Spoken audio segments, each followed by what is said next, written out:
everything, the pipes are going to swing, and get things good and started in a nice way with the Spirit Sands drum group singing a welcome song. If you're able, please stand. Yeah. That's a good shot, actually.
You say, you know what, just because I know you're not on call, but you know, that's what I get. And you know what, I don't have a problem with that, because I get it right now.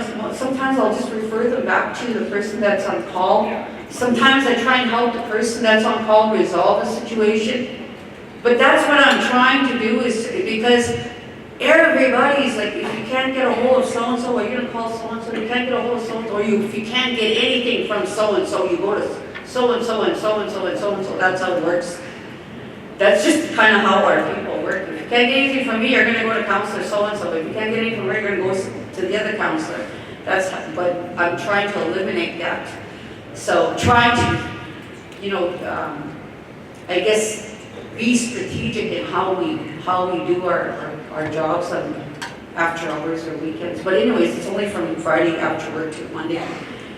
But for now, it's been working, and like, because we're busy from Monday to Friday. Like, why should I keep people busy from Friday night till Monday morning? Is how I see it. So. But you see, there's so much change that needs to happen, and sometimes it needs to happen up here, the way people think. Because when I think about agencies, and I'm not trying to stand up here and criticize anybody, nothing like that. We follow policies and we follow the rules that are put upon us. So our people that are working in the agencies have to follow policy. They have to follow whatever guidelines that are put in front of them. And even if it means going against your own people. I don't know if I could ever have a job like that, because it would be like, seriously, I'd never want to go against my own people because of my job. And I can't even imagine how difficult it is for some of the workers because of what the expectation is of these people that have to work there. But it's, you know, you can't, there's so much criticism towards the agencies. People don't understand that the agencies have to follow those guidelines. And that's what we were trying to change. When we had this Bringing Our Children Home Act, that's what me and my colleagues here were trying to change, so that we could create our own act here in Manitoba, so that we could have our own control of our CFS agencies in Manitoba. But you know what? We couldn't even do it. because nobody wanted to side with us. We were kind of like left on our own after a while to try and fend for ourselves. Our own leadership didn't follow us. I'm not trying to stand up here and criticize leadership, but that's the decision some people make. So we kind of had to just suck up what happened to us. And that was the intention, was to try and create our own laws for ourselves here. To fix this problem in Manitoba. I don't know if we're going to fix it, because the province is always going to have control. And we allowed that to happen. We didn't. We were against that. But now we have to try and deal with it the best way we can. But I wanted to say thank you to each and every one of you for being here, because you're here for a reason. Whether it's for the children that are in your community, or for the people that you work for. You know what, the child should always come first. In any given situation, the child should always come first. That's the thing we need to keep in mind. Who should come first? The child. Because those children need advocacy. Our children are suffering out there, going from home to home to home. Because everybody else is making decisions for them but themselves. Because they're not old enough to make those decisions. I grew up under child care, what did they call it a long time ago? Children's aid. Because I was living in Long Plain, my grandmother took me from Long Plain and brought me to Swan Lake, and that's where I was raised. But the worker kept coming to my grandma's, and she was looking after a number of us grandchildren. And she would hide us. She would hide us when the worker came, because she didn't know, she wasn't sure if the worker was just going to take us, because that's what they did back then. They just took you and they put you wherever they wanted, sent you wherever they wanted. But she would hide us, and we didn't know what we were hiding for. But I didn't know until later on. I didn't understand until later on that that's what she was doing, protecting us, so that we didn't end up in that situation. We didn't get sent wherever. And we've lost even that, where the grandparents are. Some grandparents can't even look after their grandchildren because of the damage that's been put upon them by these residential schools and city schools and everything else. So everything is linked. Everything that we deal with as people is linked back to these traumas that officials had put upon us back in those days. But how do we fix it? And we're only going to fix it if we all work at it. Not just us up here, but all of our people that really want to see that change. Sometimes we sit back and we wait for somebody else to do it. There's nothing wrong with stepping forward and saying, you know what is there? Is there anything I can help with? Can I help with something? Is there something I can do? Because we need so much more of that. I always think that, you know what, you've got, how many people in this room? How much knowledge do you think we have? We've got a lot. Even more so if we put all our people together. Because today we've got more educated people than we've ever had decades ago. And we're getting better, we're becoming more successful. More of our people are graduating today, getting degrees. That's one of the best things times a year that I like to see is when I see people graduating, because it makes me proud. Because whatever they're successful in, we're successful in as a people. That's how I've always seen it. It just adds to the success our people are creating. It's showing people that we can do it like anybody else, because we can. We have it. We just need to fix the problems. That's what we need to do. And there's lots to fix. We just got to find the root of those problems and figure out how to fix them and do it together.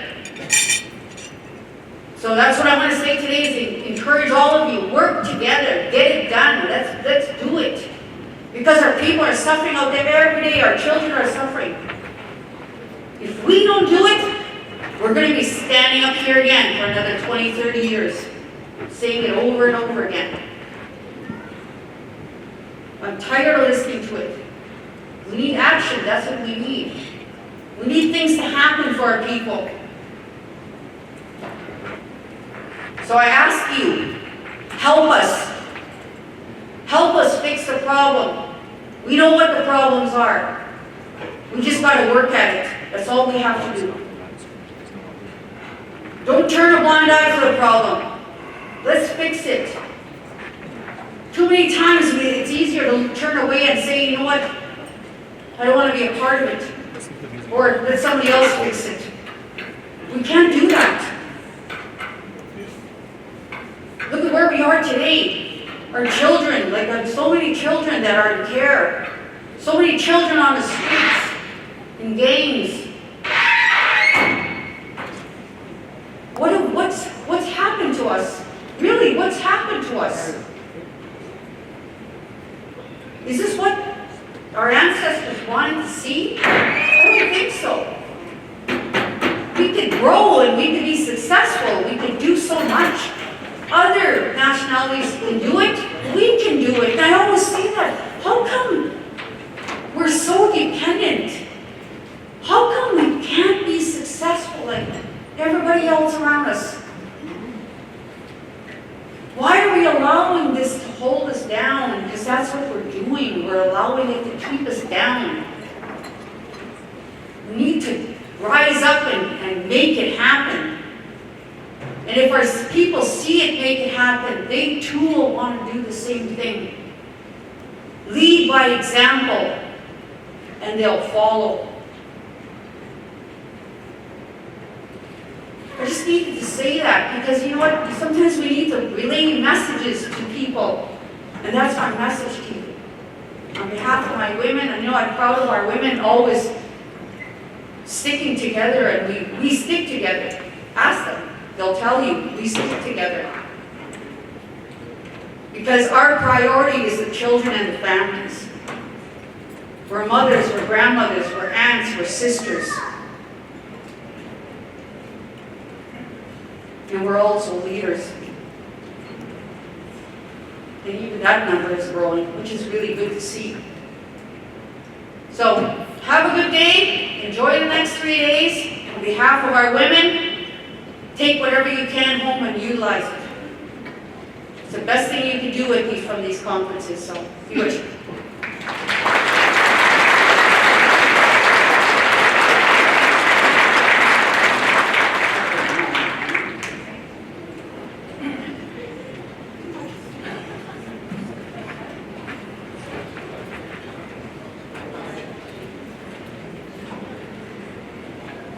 Thank you all so much for sharing your words. Grand Chief, I heard you. Women's Council, it means a lot to hear things that you guys have to say. As a child in care myself, and eventually coming home, it's good to see that there's so many people here standing together to bring us back. So appreciate that very, very much. I also have the distinct honor of introducing from the Elders Council, Mr. William Laughlin, to be our next speaker.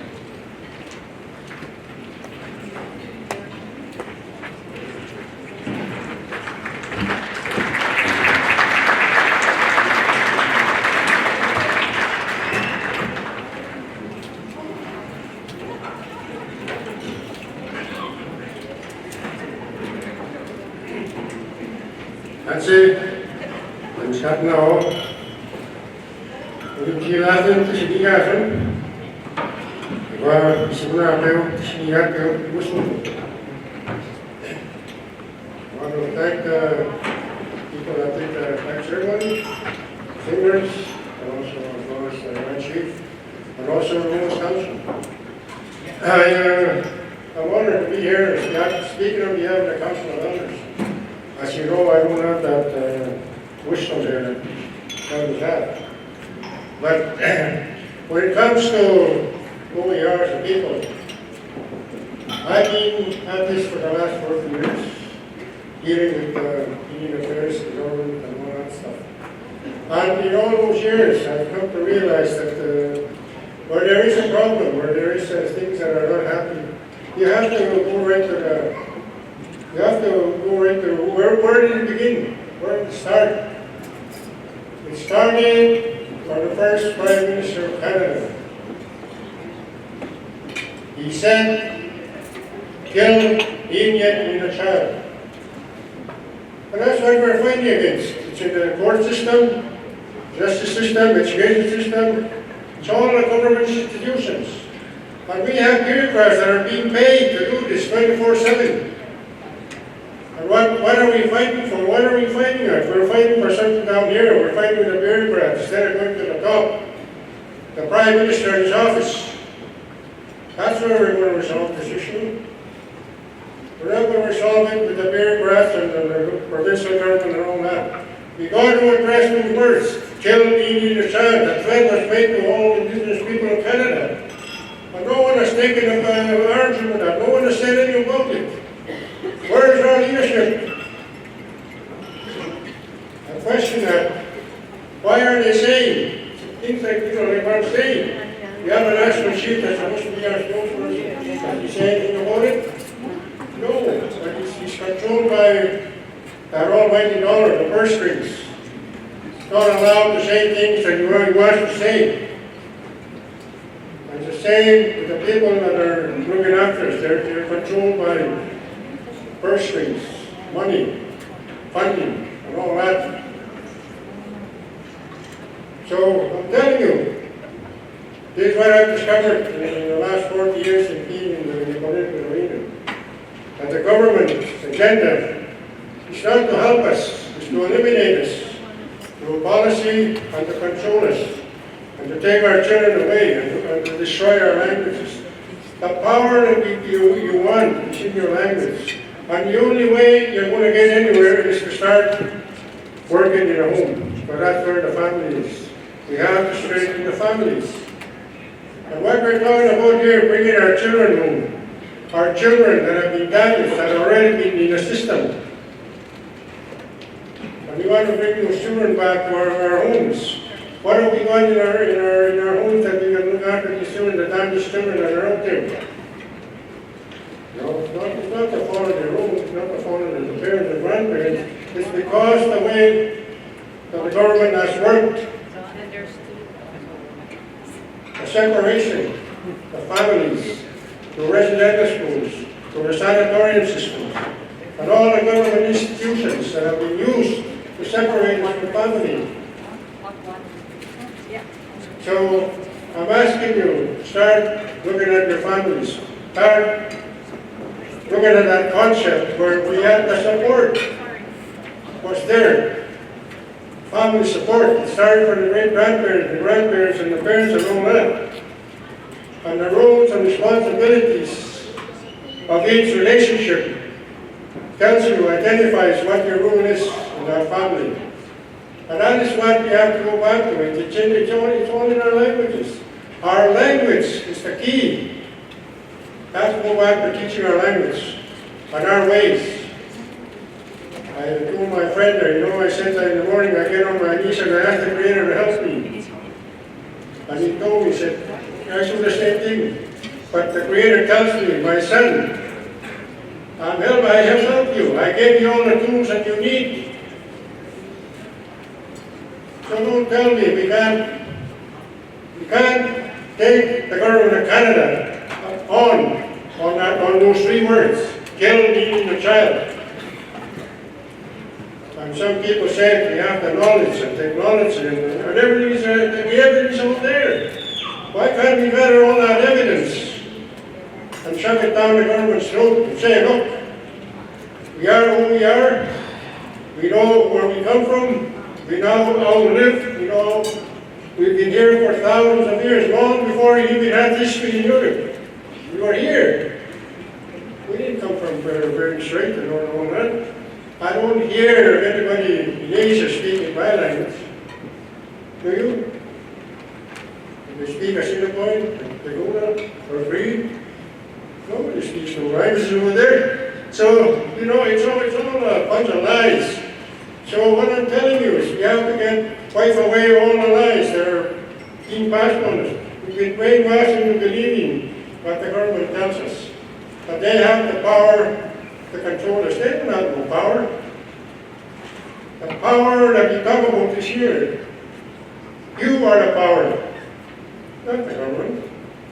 They're just representing some group of people that select them to speak on their behalf. Same thing with our leadership, the chiefs and all those. But they're working for us. Those chiefs, they're so brave and very outspoken. And I know that they're tired. They're tired of looking after the people and fighting the government and the policies that are there. So when you talk about bringing our children home, and the bill that's being worked on today, that whatever that bill is, there's nothing in there to say how it's going to be implemented. There's no resources to be put in there. There's no, I don't see the resources in there when I look at that. So it's just like a plastic bag full of empty air. That's how I see that bill. And it's another one of the government kind of black magic words. They come up with these things like, legislation. What is legislation? What is policy? It's the words that we adopted or we accept. I cannot accept the words. No, I cannot believe people. On the one hand, they tell me they're going to help me, on the other hand, they have people working behind them to get rid of me. No? But that's the way it's run right now. We have the Department of Indian Affairs, we have people there working 24/7, working on those words that I said, to kill the Indian child, through policy, through funding. Yeah, it's saying you shouldn't pump the HDMI. So how do we overcome that? We have to gather up our tools, as the Creator told me.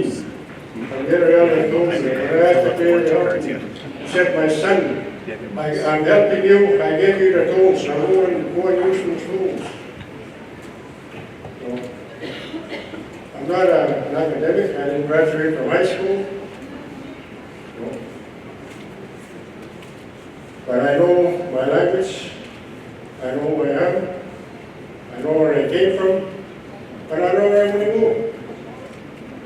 Because when you talk about madness in the good life, you talk about physical well-being, mental well-being, spiritual well-being, emotional well-being. I know some of the people here, the others will probably talk about those things. But most of the things that we encounter comes from the word called emotion, mosi, tapuin. We create our own misery by not understanding how to look after our bodies, our mind, our spiritual well-being, and our emotional well-being. And it's because of the disconnection, the separation of families, taking the children away, taking the children away from the grandparents and parents, and so on. And it was done systematically. You know? And you talk about genocide. It's happening today. There was over 200 million people in the Americas. And you compare that to some other race of people that were eliminated in the millions. There's no comparison to what people did that came across from the ocean to the people in the Americas. And the history says that people that lived there were more advanced than the people across the ocean. But those people there wrote their history down. And when they came here, they destroyed all our history. They tried to destroy our history. But it's still there. It's still visible. So the lies, I say this, in the Americas, we lived in the truth. And the lies came from across the ocean. And the people that came there used their language and their laws and their religion. And they used this thing called the Bible. The Bible is full of truth, but people manipulate that Bible to justify what they're doing. You know, I believe that it's a book full of truth. But the words and the truths that are in there, we live as indigenous people. We understand because we know how the universe works. And we live by universal laws. And the laws that are there are unwritten, and yet they're followed by all indigenous people all over the world. But they speak different languages. You know? So that tells me a lot of things. That we're not alone. That we can do whatever we want to do. If we want to break the cycle of being controlled by governments, then we can do it. We can do it because we have the greatest ally, and that's the Creator on our side. And He gave us a language, He gave us a way of life, and He gave us all the tools that we need how to live. Now it's up to us to put that together and go forward. So when you talk about bringing our children home, think about that. I'm thankful that the elders allowed me to speak. I don't speak too much of it. I sort of keep my mouth shut because they're all older than me and wiser. But anyway, I just want to share this out with you that we need to take action. Reconciliation is fine, but we need to think about reconciliation. That's action. Action speaks louder than words. So I just want to share this with you. I know my fellow elders forgive me yet for saying stuff like that. But they're kind and gentle people. They don't talk about violence. They talk about peace and harmony. So it's always nice to have a laugh. But and also I want to say things in Cree, my language. Kung tayo rin nasa rin kipot tingay ang tabi-pigis ko ito, kung tayo sa pigis natin, yung tayo ang pinawasiweste. Kung tayo sa paling mga pigis ka, no ngayon, masinay ang dapat sitan. Pagkakataak masinay ang dapat sitan, yung test lagi, binigay ko ng tingin, wala pigis ko ito, masahin natin sa watis ni pinaglumatis yun. I want to say that I didn't have no paper, I didn't have no structured way of saying things. They all come from my heart. I speak from my heart and what I believe to be true. Because I made a commitment to speak the truth, to serve, and to do it in love and kindness. And that's what I'm trying to do today. So with that, I want to say thank you for your kindness for allowing me to speak and say a few words, and hope that you take these words I say to you and work with them. Because we have so many talented people and people willing to jump on the bandwagon and move with the energy. I just feel the energy with the young people. That they need something. They need guidance. But we have to support them. Because they have the knowledge, and with our wisdom, we can help them and move this thing forward. And we can bring our children home and look after them our way. That was it. That's what it now.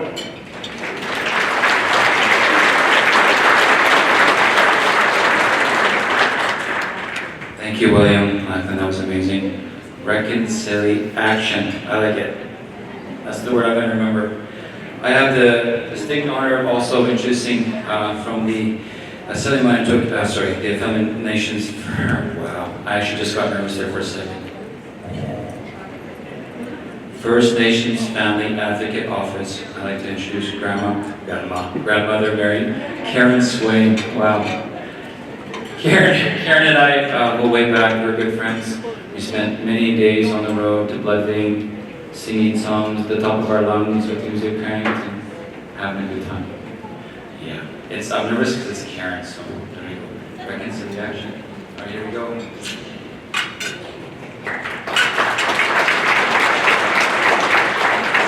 Good morning. I'm so honored to be able to bring greetings and acknowledge our leadership, our elders, the Women's Council, the big stand.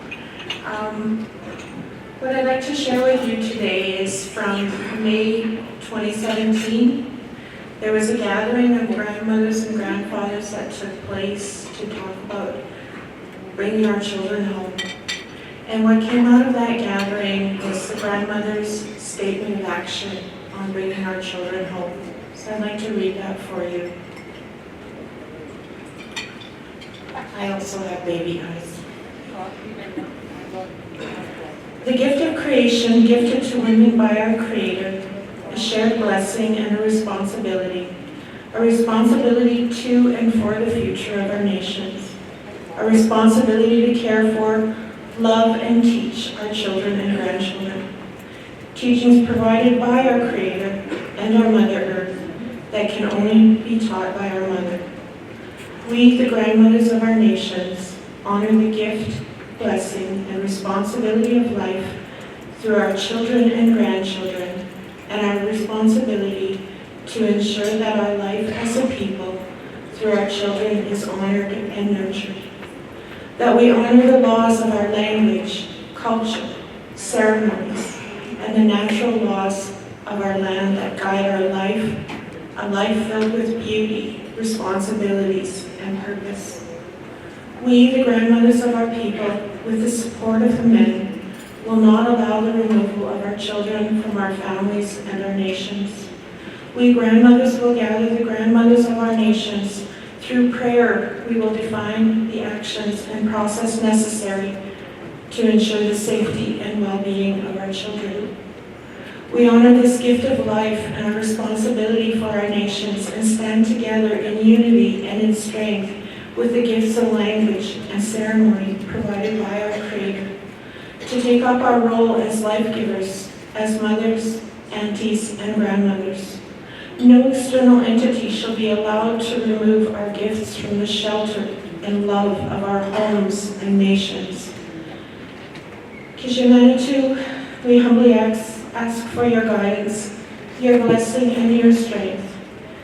Kichimikwech.